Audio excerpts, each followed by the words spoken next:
In this video, I'm going to show you how you can set a custom URL for your YouTube channel. For more tutorials, make sure you subscribe, and let's get right into it. So first of all, what I'm going to do is come over to my search bar and head over to youtube.com.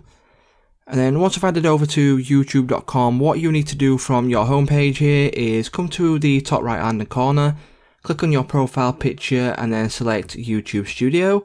And then once you've selected YouTube Studio, what you'll need to do from here is come to the left hand side bar here, and if you scroll down just under monetization, you will see an option there for customization. If you click on customization, you will be brought to this page here, and from here what you need to do is come to the top bar here and select basic info. And then as you can see there is a channel URL, and if you want to set a custom URL for your channel, you will come below your URL here and click on set a custom URL for your channel. And then as you can see, this would be my URL for my channel, or you can go ahead and you can customize it yourself. So if you want to do that, you can click on this and then you can go ahead and you can type whatever you want in here.